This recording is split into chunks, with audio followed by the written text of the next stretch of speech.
Bonsoir et bienvenue sur La Première. Voici les titres de l'actualité de ce vendredi 15 mars. Le marathon en Polynésie, la première Tahiti Cadeau Va'a, c'est demain. Nos journalistes prendront l'antenne sur les 3 médias dès 6h30. Aujourd'hui, c'était la pesée pour la centaine d'équipages. Nous reviendrons sur les familles sinistrées de Hitia Aotearoa. 35 foyers ont pu bénéficier d'une aide en électroménager après les fortes intempéries du mois de décembre. Les plantes médicinales préservées pour les générations futures, c'est tout l'objet de la serre inaugurée ce matin à Paea. Les scientifiques de l'Institut Malardé vont pouvoir décrypter leurs vertus thérapeutiques. Comme tous les vendredis, vous retrouverez votre rubrique consacrée aux îles Tehono Ta'amotu. Nous irons du côté de Rangiroa ce soir. Avec le maire Tahuhu Mareura, nous ferons un point sur la dengue, mais aussi sur les déchets et l'abri de survie en construction. Enfin, ne manquez pas notre rencontre avec Louis Harris. Ce septuagénaire a une passion, il fabrique des maquettes de bateaux, mais surtout il parvient à les introduire dans des bouteilles. Demain, c'est le jour J. La saison de Va'a par équipe reprend. La course Polynésie, la première Tahiti Cadeau Va'a, est le premier rendez-vous en V6 depuis la Hawaii Kinui. Le parcours de demain n'a pas changé. En 33 ans, l'incontournable traversée entre Tahiti et Moorea, une centaine d'équipes sont attendues, toutes catégories confondues. Aujourd'hui, c'était la traditionnelle pesée des Va'a au parc Vairei à Punauia. Juan Poturu, Jacques Damour et Maruki Duri y étaient. Une traversée entre Tahiti et Moorea sous un soleil de plomb. C'est le programme de plus de 400 rameurs demain matin. Alors aujourd'hui, pour la pesée des Va'a, il faut économiser son énergie. Les cadors sont au rendez-vous. Le Team OPT, après sa victoire sur la dernière Hawaii Kinui, doit confirmer. Côté matériel, rien n'a changé. Leur matahina fétiche est toujours chouchouté. C'est notre A de Hawaii Kinui. On a pris nos repères dessus cette pirogue. Du coup, on va la garder pour toute l'année, pour toutes les courses à venir. On prend les mêmes armes que toutes les équipes et c'est juste les bonhommes qu'il faut affûter pour la course. Mais le Team OPT risque d'être chahuté demain, notamment par une équipe de Shell Va'a revancharde. L'effectif a été légèrement remanié depuis le mois de novembre, mais l'entraîneur et barreur de l'équipe se veut confiant. Ce premier rendez-vous de la saison arrive un peu plus tôt que d'habitude et forcément ça a des conséquences sur la préparation. Un peu court quand même, comme on a l'habitude, c'est avril, hein, mais du coup, bon, quand c'est tout, c'est après surtout pour nous. Toute l'année, on doit gagner, c'est hot. Hein? Il faut, hors saison, relâcher un peu nos bonhommes pour devenir mieux cette année. Hein? Mais ça va, on a fait ce qu'il faut pour demain. Hein? Et ce ne sera que le début de la saison. Pour ce qui est du règlement, pas de grand bouleversement. Les 150 kilos réglementaires sont toujours inscrits dans le marbre, malgré l'évolution constante des techniques de construction de Va'a. Ils sont à la moyenne des 140 et 150 kilos, hein. Ils sont plus là les vents. Hein. Sauf les nouveaux qui sont arrivés, bon, c'est ce qu'on va peser. Donc les nouvelles constructions, ils ont été baissés puisque certains, si c'est les dames qui prennent, ils sont à 130, donc ils ont essayé de mettre un poids plus bas, mais d'avoir après, si c'est les hommes qui rament, ben, ils ont laissé jusqu'à 150 kilos.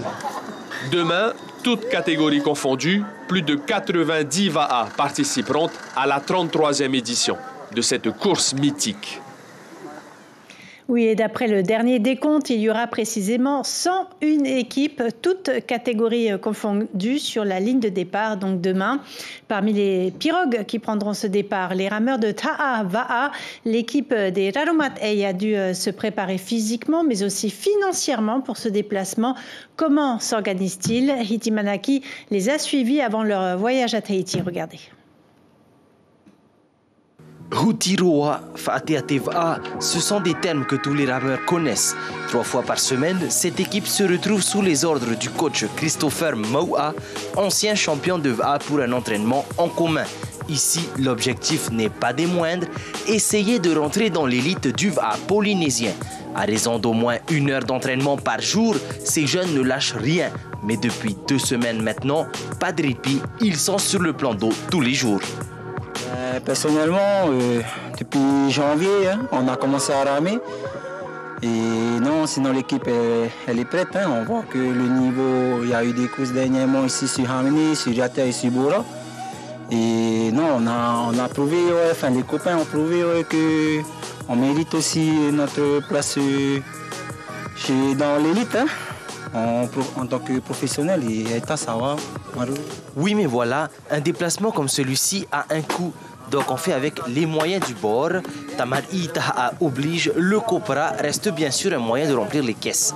Comptez pas moins de 25 000 francs de frais par rameur, le voyage reste quand même lourd pour cette petite équipe. Bon, pour les déplacements, pour l'avion, après pour l'hébergement, pour le transport, et on peut dire alentour de 400 000 le budget. Enfin, là, on se débrouille par nous-mêmes. On fait le copra, on fait des ventes de plats, ventes de gâteaux. Pour cette 33e édition de la Polynésie première Tahiti Cadeau Marathon Va'a, cette équipe de Taha se prépare à affronter les 46 km de parcours. Avec un départ pour la capitale ce jeudi, ils espèrent atteindre leur objectif et se placer en début de peloton à l'arrivée au Parc Vairai samedi. Christian Wangsang occupe-t-il un emploi fictif au ministère des Sports? Tahiti Info pose la question dans un article détaillé.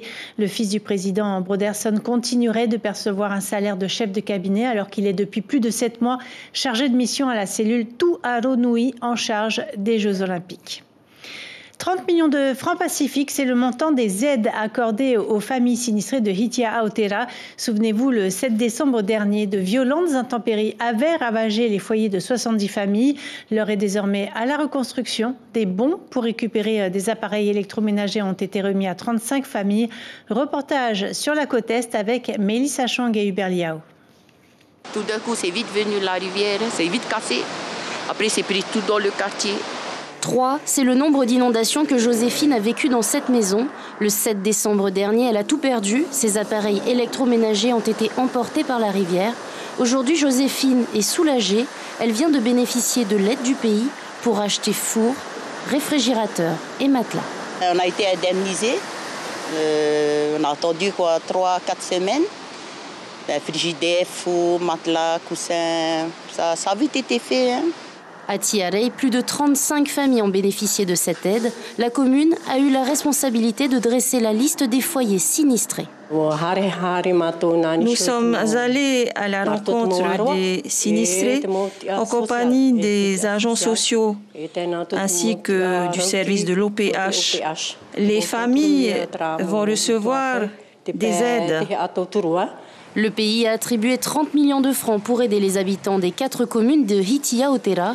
Plus de 60 familles ont demandé l'aide sociale et 70 foyers l'aide au logement. Les aides qui ont été accordées, ça a été des aides vestimentaires, des aides alimentaires et des aides au niveau de l'achat de l'électroménager, puisque la plupart des habitants que j'ai visités personnellement ont plutôt perdu leurs matériaux. En général, c'est le matériel électroménager. Donc, au niveau de la DSFE, qui est sous ma tutelle, on a apporté les aides le plus tôt possible.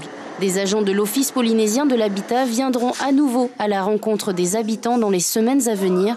Objectif, remettre les clés des maisons rénovées à leurs propriétaires. Le coup de colère de la mairie de Mahina sur les réseaux sociaux. Comme elle, de nombreuses communes sont démunies face à l'incivisme de la population. Chaque jour, des déchets sont déposés au pied des bornes à verre de Mahinarama. Les agents sont contraints de tout nettoyer alors que les détritus auraient pu être placés directement dans les bacs verts et gris prévus à cet effet. Les explications de Nicolas Suir et Jérôme Lee. Ces photos ont été prises tout au long de la semaine dernière. Chaque matin, les services municipaux ont constaté des déchets divers déposés au pied des bornes à verre près du dispensaire de Mahina. Parfois même des bouteilles vides dans des cartons. Le maire est excédé par cet incivisme quotidien. On a lancé une vaste opération de ciblage un peu de ces personnes-là, avec des comportements un peu d'incivilité qu'on a identifiés. Donc j'ai demandé à la police municipale, à notre brigade verte, de sévir à ce niveau-là. De constater l'infraction et de rechercher les gars qui sont en infraction et de les verbaliser. Le maire n'exclut pas que les auteurs de ces faits viennent d'en dehors de la commune. D'autre part, des entreprises se sont par le passé débarrassées des gravats près de ces mêmes bornes. Difficile pour la population de comprendre ces actes. Sale, c'est sûr. On devrait sanctionner ces gens-là ? Oui. éventuellement. C'est mieux. Il y a assez de poubelles à Mahina pour qu'on n'ait pas à faire ça? Mais tout le monde a une poubelle, hein? Ben oui. Ils devraient ramasser leurs déchets au lieu de les laisser. Encore tortue d'or cette année, la commune d'Aroué est propre, mais il y a toujours des infractions constatées. Est-ce que vous faites attention à bien trier? Oui, oui. Et vous croyez que les autres, ils font attention à bien trier aussi? Pas tout le monde. Mais quand même la majorité, vous dites? La majorité, oui. Également, près de ces bornes à verre isolées, les agents municipaux doivent passer régulièrement récupérer tout type de déchets. Il y avait une année, il était de cette hauteur et il venait jusque là, des déchets d'entreprise. Hein. Donc, Et régulièrement, chaque année, c'est comment? De moins en moins. Hein. Mais il y a quand même des choses. Ouais. Ce matin, par exemple, il y avait deux toilettes et un meuble en bois. Et la solution ne peut plus être uniquement la prévention. C'est de faire des rondes, hein. Aussi bien la police que moi et mes agents de collecte. Donc de temps en temps, on passe voir les zones d'habitude des déchets sont déposés. Des caméras ont été commandées à Mahina comme à Aroué pour une meilleure surveillance et pour sanctionner les contrevenants comme il se doit. Le traitement des déchets est une problématique importante pour tous les Tavana. On en parle dans notre rubrique Tehono Ta'amutu.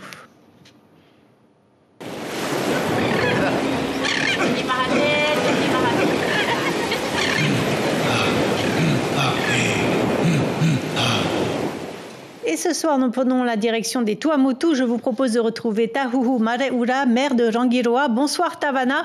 Un mot tout d'abord sur le traitement des déchets. Vous venez de signer une convention avec Fenuama pour la mise en place du tri sur les îles de Rangiroa, mais aussi Tikehau, Mataiva et Makatea. Est-ce que les habitants vont changer leurs habitudes? Bonsoir à la Polynésie qui nous écoute ce soir. Pour l'instant, c'est dur. Hein? C'est dur de faire comprendre à la population. Hein? Bon, on est toujours là pour leur montrer ce qu'on doit faire justement pour les déchets. Et la semaine dernière, on a eu la visite du ministre de Transport. Donc, on lui a demandé de faire un relais entre la commune et les transporteurs de bateaux pour qu'on puisse avoir un prix préférentiel pour pouvoir faire amener nos déchets sur Tahiti. Oui, les conserves, hein, les canettes et les bouteilles en plastique seront rapatriées à Papeete, puis une fois triées, elles seront exportées pour leur recyclage. Pourquoi avoir attendu aussi longtemps? Moi, je viens juste de prendre la commune il n'y a pas longtemps. Hein. Ça fait en gros 3 ans que je suis devenu conseiller municipal dans la commune et 2 ans en tant que maire. Donc il y a encore beaucoup à faire en la matière? Il y a beaucoup encore à faire parce que l'incivisme de la population, elle est toujours encore là. Hein. Et pourtant, dans les écoles, on essaie de développer le tri des déchets. Donc là encore, cette année, on va mettre encore l'accent sur ça. Et c'est avec ça qu'on va essayer de voir pour minimiser les déchets dans notre atoll. Autre actualité sur Rangiroa, 4 nouveaux cas de dengue ont été détectés. Des agents sanitaires de Tahiti doivent se rendre sur l'atoll la semaine prochaine. Vous avez plus d'informations à ce sujet? Oui, tout à fait. Pour l'instant, on a 6 cas confirmés de dengue sur Rangiroa, mais que Rangiroa, parce que moi, j'ai la tutelle de Mataiva, Tikehau et Mataiva, plus le village de Tiputa. Donc, et dans ces 6 cas confirmés de dengue, tu as aussi 4 cas supplémentaires ont été rapportés à Tahiti à la suite du voyage en provenance de Rangiroa. La semaine prochaine, c'est vrai, il y a une équipe de la direction de la santé qui arrive sur Rangiroa pour former nos agents communaux et le centre médical et organiser les campagnes d'égitage sur plusieurs sensibles. Pour terminer, il y a ce projet d'abri de survie qui se concrétise aussi à Rangiroa. J'imagine que c'est une grande satisfaction pour la population.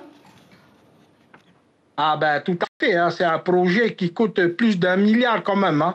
Là, il y a un centre qui vient de commencer déjà, ça fait 1 an. Le deuxième vient de commencer sur Tiputa il y a 1 semaine. Et normalement, à la fin de cette année, début 2025, tu as un 3e qui va se faire encore sur Tiputa. Donc, on est encore dans la perspective d'études, faire un sur Avatoru et un sur Mataiva.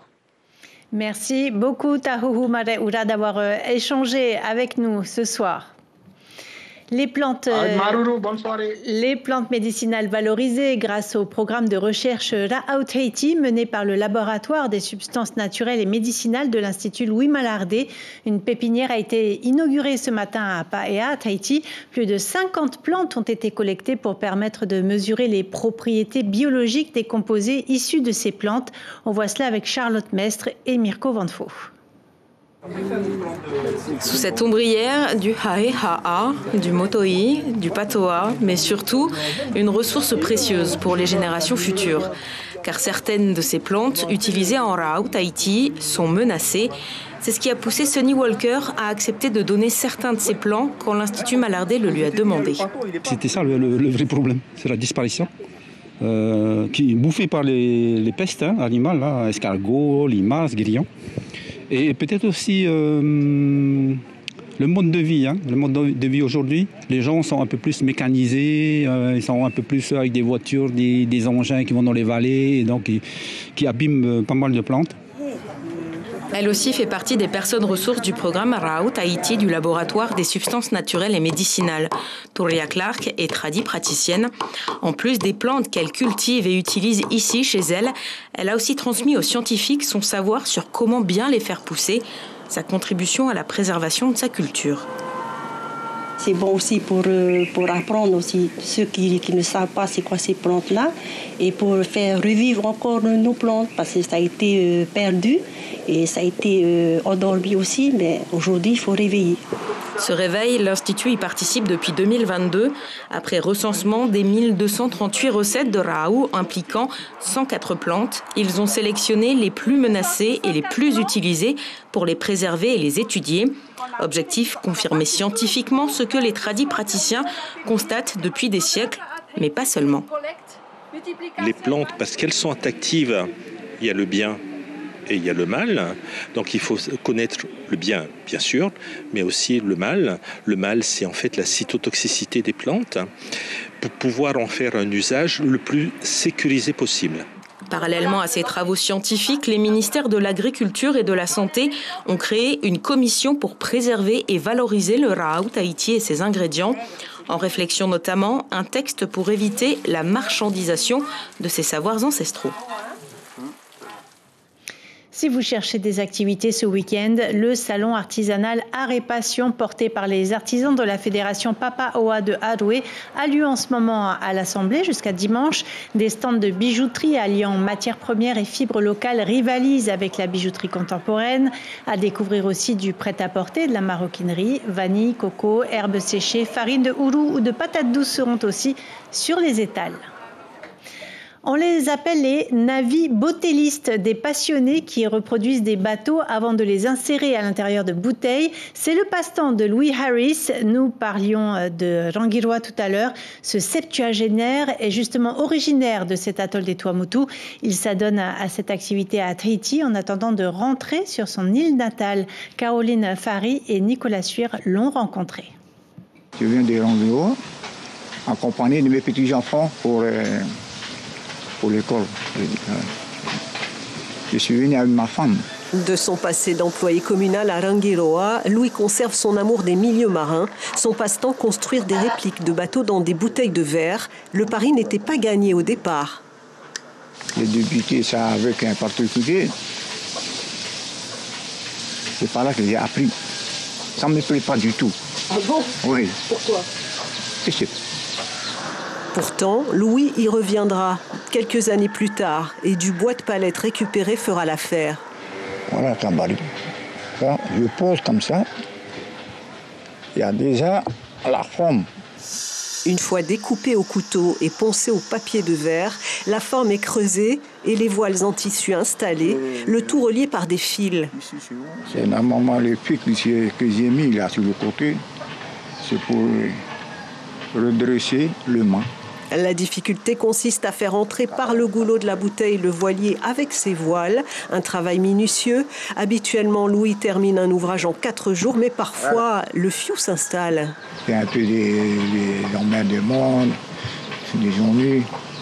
On laisse. N'insistez pas. C'est pas, tu ne gagnes rien. Tu vas perdre du temps. Ne lui demandez pas son secret pour lever les voiles du navire dans la bouteille. Il ne le donnera qu'à ses petits-enfants. Un professeur là-bas il m'a demandé de le montrer. Louis continuera à fabriquer ses objets de décoration avant son retour d'ici 5 ans à Rangiroa, là où les bateaux naviguent à l'air libre. Et nous retiendrons cette information principale. La saison de Va'a par équipe reprend. La course Polynésie, la première Tahiti Kado Va'a, est le premier rendez-vous en V6 depuis la Hawaii Kinui. 46 km à parcourir à la force des bras entre Tahiti et Moorea. Demain, ils seront 101 équipages sur la ligne de départ, toutes catégories confondues. Vous pourrez suivre les compétitions à partir de 6h30 sur nos 3 antennes. Au programme de votre soirée sur la première, en attendant, le Festival des Arts des Marquises sera suivi de la série La jeune fille et la nuit. On arrive au terme de cette édition. Merci de l'avoir suivi. Demain et dimanche, vous aurez le plaisir de retrouver Suliane Favenec à la présentation de vos journaux. Quant à nous, on se retrouve lundi. Très belle soirée sur la première. Elle aime autant Chiba, elle aime Braititi, Hangover toute la nuit. Elle aime autant Chiba, elle kiffe que ses violons est assuré au microphone.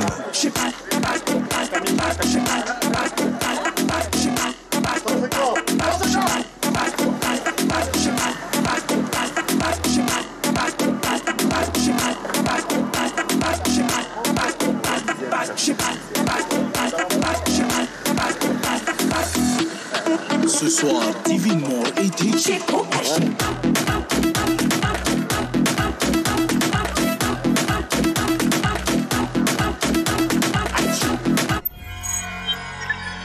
Retrouvez ce programme en replay sur notre site internet